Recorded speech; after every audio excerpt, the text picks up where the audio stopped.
How you doing, everybody? It's Wardy here, and we have plenty to get into in our latest Big Mets update segment, March 2nd, 2025. Happy March, everybody, and no better way to kickstart this month of March by getting into the latest in Mets land, as Jose Siri has absolutely been electric this spring. But when I say electric, little did I know just how much of a roaring hot start he would have over the first week or so is what we're going to get into. His great dominance over this past weekend of games and these spring games for the Mets. We're going to give our quick reactions and deep dive the key takeaways from the Mets winning 10-1 yesterday or the Tampa Bay Rays and losing today 6-4 against the Boston Red Sox. And not only do we have Jose Siri to highlight, but as well as is the case for guys like Tidwell, Jeff McNeil, Jesse Winker, our guy in Alexander Canario, and he is absolutely destined to crack this roster potentially over Starling Marte. We will get into how exactly that would be, along with key guys like Anthony Ghost and Genesis Cabrera. How did they look today out of the bullpen? And so much more in Mets land, including Mr. Kodai Senga, as he is set to make his inevitable return. Smash that like and subscribe button as you first chime in. Let me know all your initial reactions in the comments down below, everybody. And thank you so much for hearing from our amazing sponsor at BetUS, which has you covered with all your sports betting needs. You guys know the drill by now. Simply head over to betus.com.pa today and use Wardy's promo code YouTube150, and YouTube will automatically get a 150% bonus on your first deposit, $125 on your second and your third, up to $2,000 for whatever you guys want to bet on. And make sure you bet responsibly there at betus.com.pa. Now, folks, as you see beside me, here are some highlights that are rolling from yesterday and today's games combined. So let me give you a quick summary as to what transpired yesterday leading into today's game against the Boston Red Sox, because in a very fitting fashion, the one time I am not covering a game for you guys this spring because I was out of town yesterday in Jersey and had the best pizza in Delucia's. If you guys know, you know. It was absolutely so good. But in all seriousness, let's get into this 10-1 victory for the Mets yesterday, because it was headlined by the Mets having a total of 5 consecutive walks in the 5th inning, scoring a total of 7 runs. Jeff McNeil was looking fantastic with the bat-to-ball skills yesterday that we saw, as was the case with a man in Jose Siri, who not only tore the cover off the ball yesterday, but did exactly that today in their 6-4 loss against the Boston Red Sox. No better pivot than to get into the Mr. Electric Man himself, the lightning bolt, and Jose Siri, who has been absolutely tearing the cover off the ball to begin spring training. We saw his towering home run in his first game or so with the Mets. Now he's hit 3-run ding-dongs in back-to-back games for the Amazons. And funny enough, his first 2 home runs this spring came against his former clubs, that being in the Houston Astros. And then yesterday, the Tampa Bay Rays. Now today, the Boston Red Sox. Liam Hendricks, what a story. And I love Liam. What a great reliever he is. But he throws a 93-mile-per-hour meatball down the pipe. What do you think's going to happen? Jose Siri ding-dong is what's going to happen as Siri continues his red-hot spring training. Now with 3 total home runs and 6 RBIs just over the past 24 hours alone.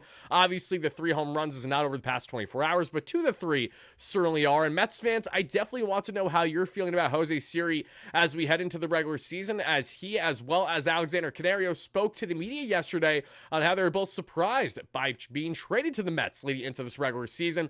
Yeah, here we are. In the case of Siri, not only are you getting that electric defense that we've highlighted, where the sprint speed is absolutely immaculate, his range, his arm is quite literally the best that you could ask for from a center fielder across Major League Baseball, including a great diving catch on his buddy and Yanni Diaz yesterday. But then you add in the bat-to-ball skills. If Jose Siri can bat above the Mendoza line this year, it is over for the National League, because this guy is going to rake at least 20 home runs, and he's going to pimp every single one better than the last. Jose Siri is the swaggiest man with the lowest batting average across the game today, but that's okay, because the Mets brought him in for 2 sole reasons. It was 1, the tremendous defensive ability, not only with his range, but as well as the great strength in his arm.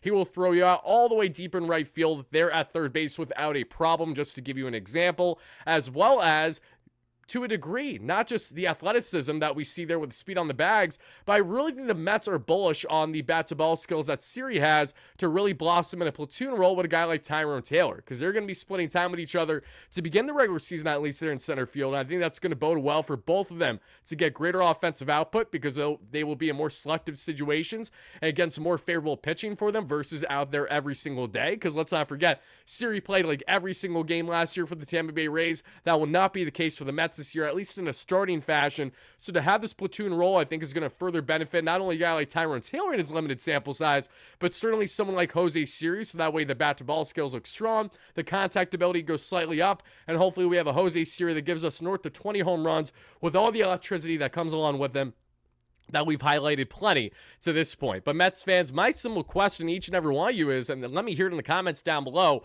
what is your 2025 expectation for Jose Siri? Because it's one thing for Jose to be tearing the cover off the ball in the early goings of spring training. It's another to see him do this consistently at Citi Field and on the road there throughout the course of the 162. And I think Jose Siri has all the makings of being the next fan favorite player for this Mets team, not name a guy in Juan Soto or Jesse Winker. I mean, we've seen it before our very eyes. He's absolutely that kind of player that you hate to go up against and you love to have on your team. Sometimes you don't love it if his personality gets in the way too much. We know that Siri, when it comes to character, not that it's been a problem, but there's been some controversy with him over the years, which has led him to being sat for a couple of games from cash there and the Rays that we've seen. So it isn't outlandish for a guy like Jose Siri to be involved in controversy, but I think now in a great tight-knit group in a clubhouse like what the Mets have, led by guys like Francisco Lindor, Brandon Nimmo, Juan Soto, and Pete Alonso, just to name a few, that they're going to really put Jose Siri in the best position to succeed in his playing time this year. So Mets fans, simply put, what is your 2025 expectation? How many home runs? What do you think his batting average is going to be? And ultimately, how great of a defender do you expect him to be there? Let's hear it, and thank you guys so much for doing exactly that. And let's not forget the guy can steal bags. Jose Siri could easily give the Mets 20-plus stolen bags this year as long as he puts his mind to it. I firmly expect that to happen. Great base running ability, and you love having those base running threats for the Mets because we brought in Starling Marte a number of years ago to be in part that exact thing, and he has not been able to live up to those expectations because his body continues to absolutely deteriorate. I think it's a perfect transition, actually, that we go from talking about one new Mets outfielder acquired via trade of Jose Siri to now transitioning into another, that being an Alexander Canario, because Alexander Canario, let's not forget, everybody, this is the same man who has been a heralded top prospect for a number of years by the Chicago Cubs and was DFA'd because of their outfield depth, but also because they felt that he really could get a better opportunity elsewhere. The Mets pounced. They spent $100K to acquire him, just like they did for Luis Torrens last year. Look how that turned out around the before the trade deadline there in the first half of the year from the Yankees for that backup catcher. We love Torrens here. But in the case of Siri, not Siri. In the case of Canario, they got him for absolutely nothing. And when speaking to the media, he was told, just go out there, play his game, and have fun. The Mets have to make a decision on Canario, as we know, because he doesn't have any minor league options left. And after seeing him make his spring debut for the Mets yesterday, including a one-hit game, including a walk, he did get caught in between the base paths that we saw, but other than that, Canario was fine. Defense looks great, too. He can play left, center, and right without a problem. Very versatile, has speed on the bags, and has home run power for sure. And his limited sample sizes that we've seen at the major league level, he has certainly provided more than enough, as you guys can see right down below there. And Canario today as well got on base one, if not multiple times, with a walk as well. So he's continuing to do exactly what you could hope for in the early goings of just being acquired by a team.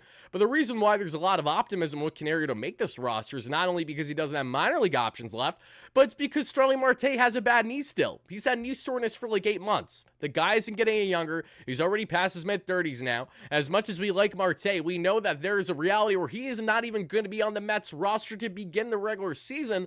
That's because A, the Mets finally got a suitor to dump him off with, where they still eat the majority of his contract, or B, he starts the year on the injured list. And that is an increasingly large reality that we're finding ourselves in, especially if the Mets want to give Canario an opportunity to prove himself and be a part of this roster. Everything is now lining for Canario to essentially, effortlessly, seamlessly slot into the role that Marte was expected to have to begin the year, which was that platoon DH type to split time with Jesse Winker at DH, as well as give the Mets actual versatility with more outfield options. Unlike Marte, who's pretty much a standalone DH, the guy's knees are cooked, his bottom half of his body is not ideal whatsoever for this point in his career, and we know that sadly. In the final year of his contract, we know that Marte is such a limited ability outside of being a very good high contact hitting bat at the DH position when he's absolutely right. Canario can not only provide a speed element for you on the bags, really strong power when you look at his swing. He definitely has home run potential to be a 20 to 25 plus home run guy at the major league level for everything we're seeing at this point, as well as his versatility. To bring in a guy that can play any outfield position is exactly what Carlos Mendoza and David Stearns are looking for. What they're not looking for is to bring in and have a guy like Marte here where he is such a liability, where he's a standalone DH off the bench that they barely play, right? That's why they're trying to dump him somewhere and just have that be that with him and his Mets tenure, right? And speaking of Mets tenures, everybody, I did just want to transition for a second because when we talk about that Starling Marte contract, I know that some of you guys all love that, obviously, because it kind of aged like milk from the time it started. Let's not forget who signed that Starling Marte contract for the Mets all those years ago, and that was Mr. Billy Eppler. And a nice little transition here quickly because Billy Eppler is back in Major League Baseball. In case you guys didn't see, we saw initially broke from Andy Martino earlier today that former Mets GM Billy Eppler is back in baseball, and he's a special advisor for both, we see baseball ops and the scouting department for, yes, the Milwaukee Brewers. How ironic is that, right? The Mets bring in David Stearns, Billy Eppler gets suspended for a year right after, and now he's back in baseball, this time with David Stearns' former employer. I mean, there's definitely something with the David Stearns connection. I'd imagine that went in hand with this, as we know that David had a positive relationship with Billy when the early goings of this were beginning. I have no clue who the whistleblower was, but I believe it. A lot of people think it was Buck Showalter that kind of threw Billy under the bus for, you know, going about roster manipulation like everyone does with the Phantom IL and other things, because they had a divide, especially when we look at the DH position and who to start, Daniel Vogelbach or Mark Vientos. We know that Eppler was on record wanting more Vogelbach than Vientos because he acquired him and gave up Colin Hoderman for him, whereas Buck wanted to give Vientos more of a shot because he was clearly showing that power ability right away and his very limited sample sizes that we saw there in the 2023 failed season. Fast forward to present day, Billy Eppler is back in Major League Baseball with the Brewers, wishing him the absolute best, but I'd imagine that David Stearns at least had a sliver of input here, maybe just sharing positives, if at all. I know he didn't work with them long, but out of all organizations, of course, it was the Milwaukee Brewers. So that is what I'll leave you with on that front, everybody. But now, let's actually, before we talk a little bit more on spring training takeaways, because I have some numbers to throw at you guys from both yesterday's game, winning 10-1, and then today faltering 6-4, let's also get into the news that has everything to do with the ace himself, our ace, and Kodai Senga, as he is officially returning to the mound tomorrow per Anthony DeComo. Senga will pitch at minimum 1 inning tomorrow, and then he'll be piggybacked by David Peterson, similar to what we saw actually in playoffs now that I think about it. But yeah, Kodai Senga is back, and he'll be towing the rubber for tomorrow night's Mets televised game at home against the Miami Marlins as the Mets' first night game of this spring training. I will be live right after that game to break down in a post-game format for you guys, or I'll have an individual video out just like this. It really just dictates on how the game goes, because I'm not going to go live to break down a game if there was just one swing that was notable for the Mets, or, you know, one pitcher that stands out. I need a collective group here to really be notable to get into. I didn't get that as much. Yesterday we did, but I wasn't in town. Today, however, we're here. We're breaking it down. So Kodai Senga, get ready, everybody. He'll make his spring debut. And for any fans out there that are concerned as to why is Kodai Senga only pitching 1 inning, Wardy? How does this make any sense? Let me enlighten you. The Mets are making sure they're playing it smart with Kodai. He's looked great. The velocity's been there. There has been no issues as normal bullpens that he's been doing against live batters for the Mets, including some of their top players. Senga is getting this 1 inning of work because he's literally asking. He wants to be out there on the mound, while the Mets want him to stay in a little bit more of a controlled environment, which is why after that 1 inning, he will still have multiple bullpen sessions that we're going to see over the next week or so. So everything is still in line for Senga fine, but because he was slotted to pitch tomorrow rather, I apologize, at the time of recording this, that is why they're going to have him out there, because it was everything slotted in the line for him to be out there. He'll toe the rubber for 1 inning, and then we will see how he continues from that, how he builds off of that for the remainder of spring training. But the goal is to have Kodai pitch 1 inning tomorrow, then the next time he's out there 5 days from now, hopefully we can get 2 or 3, and then continue on from there as he is positively trending upward this spring training. And speaking of spring, everybody, I do also want to remind you all that Wardy will be in attendance starting March 8th until at least the 11th, or at absolute maximum the 13th in that range. I will be in Port St. Lucie as well as West Palm Beach for at least one of the games there. I'm pretty sure that's where the Astros and the Nationals facility is. I think they split over there. Don't quote me on it, but pretty sure from the last time I was there. No less, I will be there with my guys Mike from Stark Raven Sports, Jim from Ballcap Sports, and also my guy Robbie Hyde will be joining us for at least one of those days. We'll be making baseball content, Mets-related content as well there at our B&B as well as the games we'll be attending. We're also in the goings of trying to figure out if we're going to be doing any live events there, not necessarily at games, but more so potentially at an actual sports bar nearby, so maybe Duffy's or something along those lines. I'll give you guys further information as we get closer, but we're pretty much not even a week out now, as I'll be flying out this weekend, so I hope to see many of you Mets fans at the games over that stretch. I'm not going to be attending every single one, but I will be attending, obviously, a good chunk while I'm there, while making fun content for each and every one of you, so be on the lookout for that. Another year where Wardy's hitting spring training. Year 3, we're hitting spring training. This is going to be the best one yet. I simply cannot wait to make it happen. But guys, let's now take a step back and get into a little bit more on the details from what we saw in both the Mets win and loss over the past day or so. And let's start with yesterday's win that we saw 10-1. The most notable things consisted of Luis Angel Acuna sadly being drilled by Shane McClanahan. It was absolute gas by the former Mets top draft pick that, yes, the Mets did draft McClanahan. Yes, he wanted to be a Met, but sadly he opted to go back into school, and then the rest is history. Went to the Rays, and here we are now. But McClanahan, who actually came out to the same song by Leonard Skinner that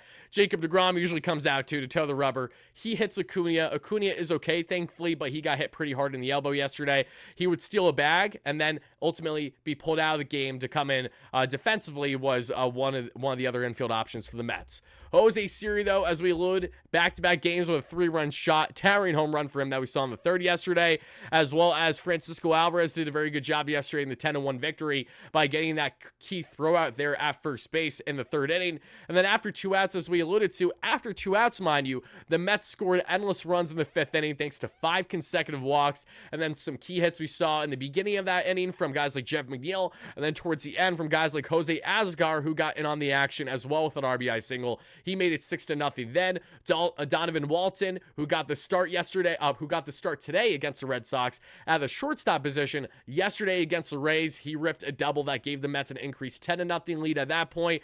Baty, Canario, McNeil, Winker all recorded hits yesterday, including Winker having a double that was just past the defender there at center field, right off the wall or so. So as we transition into today's outing offensively, there were not as much key takeaways, but pitching-wise, the most notable from that Rays-Mets game was obviously Blade Tidwell, as you guys are seeing in perfectly timed highlights beside me right now. Blade Tidwell gave the Mets an immaculate inning yesterday. All up, all down, all on the K's, baby. You love to see it. Blade Tidwell touched 99 on the gun yet again, too. And I think the big question now for Blade Tidwell is not so much as to when he'll hit the major league level, because his stuff can play up right now, but I think him more in the sense of what is best for him, because Blade Tidwell does not strike me as a guy that'll be a starter in the Mets rotation. He strikes me as a guy that could be an absolute Swiss Army knife as a multi-inning reliever in their bullpen, especially for one who throws as much gas and has a starter mix the way that Blade does.